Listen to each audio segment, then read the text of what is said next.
Hai, Assalamualaikum. Selamat datang lagi di channel Arfa Akbar. Udah lama banget saya nggak upload video, ya. It's for a few reason, tapi udahlah, nggak usah kita omongin sekarang. Di video kali ini saya pengen nunjukin lagi what's in my pocket. Ya, sebenarnya bukan pocket sih, lebih tepatnya. Tapi ini apa namanya? Tas pinggang. Tas pinggang itu apa ya? Wrist bag mungkin. Ya, itu loh pokoknya. Kenapa saya pakai tas pinggang begini? Karena saku celana itu kan normalnya cuma dua ya. Ya dua di samping atau di depan gitu dan dua di belakang. Di belakang biasanya saya cuma taruh sapu tangan satu gitu, sama di depan ya mungkin handphone sama kadang dompet gitu.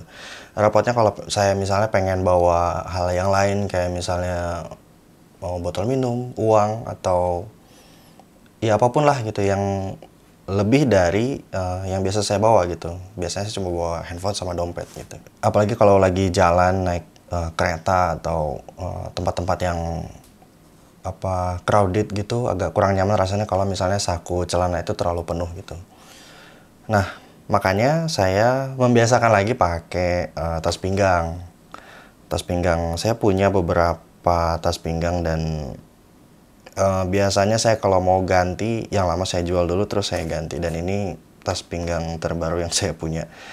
Sebelumnya saya punya tas pinggang merek lain, merek Eger yang size-nya agak lebih besar, dan karena terlalu besar buat saya bawa setiap hari, makanya saya cari lagi yang lebih kecil.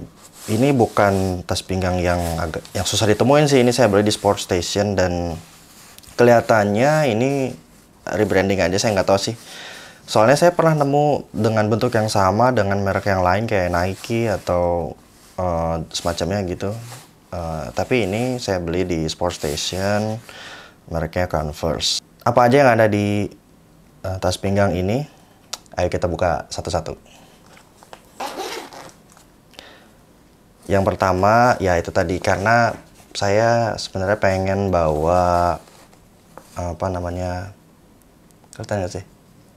Pengen bawa minum setiap hari gitu, tapi yang nggak bikin lupa gitu. Karena memang saya beberapa kali ketinggalan botol minum. Mungkin karena biasa saya tenteng aja, saya pegang-pegang terus taruh di atas meja makan.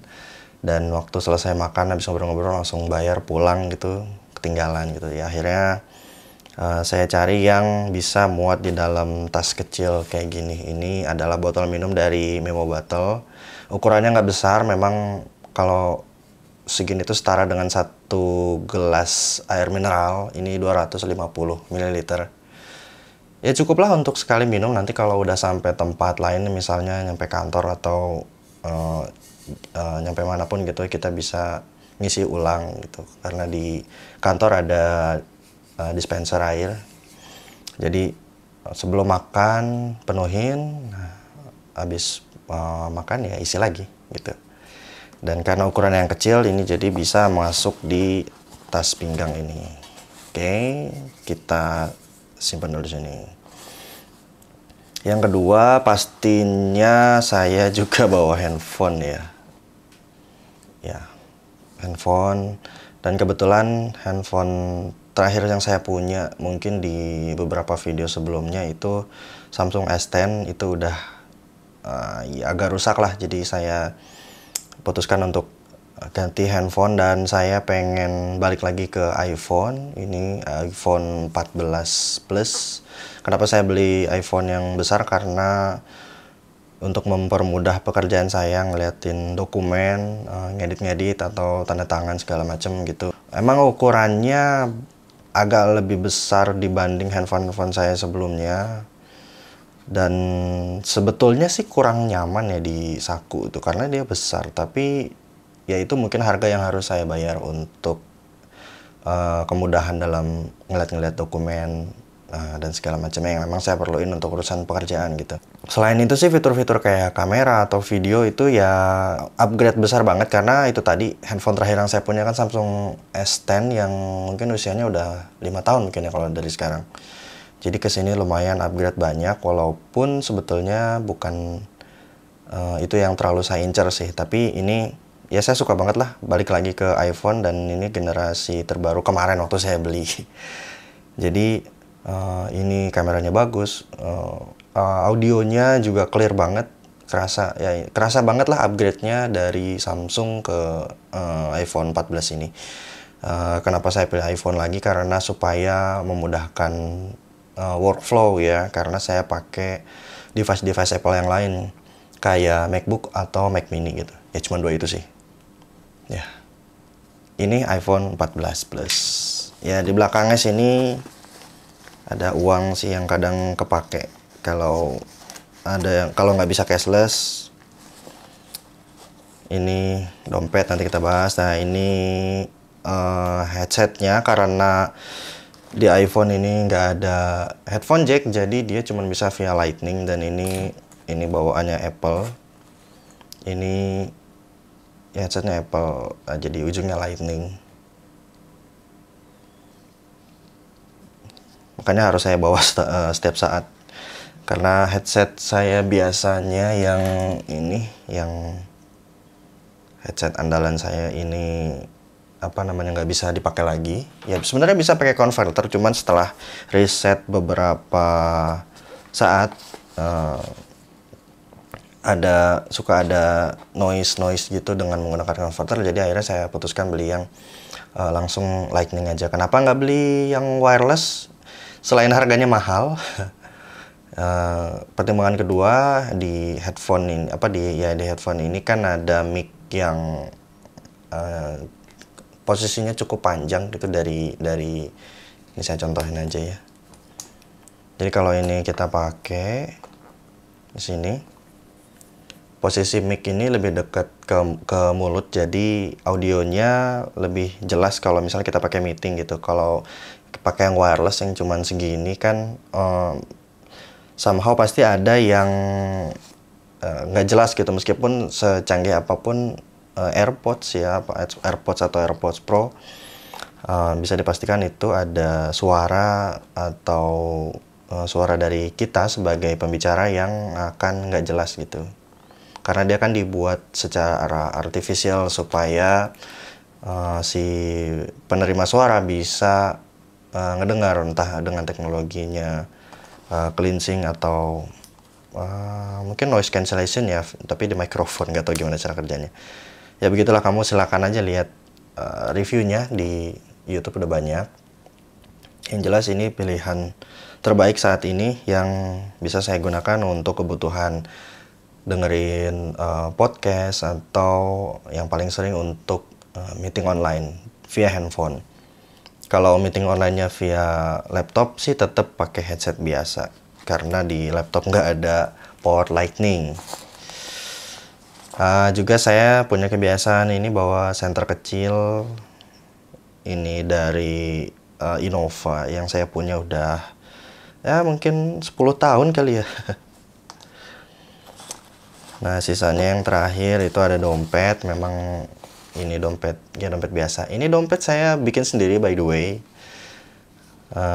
Saya beli kulit lembaran gitu online, terus jahit sendiri, dan saya sesuaikan ukurannya. Beberapa kali percobaan sih nggak langsung berhasil, dan saya kira ini yang pada akhirnya ya udahlah, ini ya nggak bagus-bagus amat, dan ya tapi nggak jelek juga. Ini isinya ya kartu-kartu aja, sama mungkin ada surat-surat berharga, STNK gitu maksudnya. Sama ini yang saya suka bisa untuk bikin sendiri itu ya, saya bisa nyesuaiin pocketnya. Selain untuk kartu-kartu, saya juga bisa nyiapin untuk slot untuk pulpen sama pisau lipat. Ini lagi-lagi karena saya dari dulu memang terbiasa bawa pisau lipat for some reason. Cuman kali ini saya pakai pisau lipat yang ini juga belum lama saya beli, mungkin baru setahunan. Ini dari Victorinox Bantam kalau nggak salah. Isinya simple, cuman dua, satu blade yang panjang, satu lagi pembuka botol, screw flathead screwdriver. Pembuka botol ini gabung dengan pembuka kaleng. Saya juga belum pernah nyobain sih buka kalengnya kayak gimana pakai ini. Tapi yang jelas fungsinya itu jarang kepake, tapi yang sering kepake ini blade-nya. makanya agak-agak harus sering dibersihin. Sering kepakainya ya biasa buat buka-buka amplop atau paket itu. Dan ini pulpennya juga saya suka banget. Ini pulpen dari, kita zoom sedikit, ini pulpennya dari Big Idea Design, namanya Mini Bold Action atau apalah gitu. Bahannya dari titanium. Ini saya suka banget, pulpen favorit saya sekarang. Sebelumnya kan mungkin saya pernah, ini saking kecilnya jadi susah. Ini pulpen yang sebelumnya saya pakai, ini mereknya Zebra apa ya? Iya, pulpen dari Zebra. Sebetulnya ini lebih kecil, tapi karena ini mau saya taruh di dalam dompet, takutnya malah patah. Nah, secara ukuran sih ini ya lebih pendek, lebih bantet yang Big Idea Design yang titanium. Dan ini lebih kurus, sebenarnya lebih enak. Cuman saya takut patah aja karena ini bahannya tipis banget. Kalau ini lebih kokoh gitu. Ya, itu adalah isi dari tas pinggang saya. Simple, ditaruh di pinggang, bisa dipakai kapan aja, nggak terlalu menuhin saku, dan juga nyaman saat dibawa-bawa. Itu dia video kita kali ini. Mungkin nanti kalau ada link-link pembelian saya taruh di kolom deskripsi di bawah seperti biasa. Mudah-mudahan video ini bisa jadi pembuka yang bisa memotivasi saya lagi untuk bikin-bikin video yang lainnya. Nggak tahu apa, stay tune aja. Makasih buat yang udah nonton. Semoga sehat selalu. Assalamualaikum. Bye. Peace.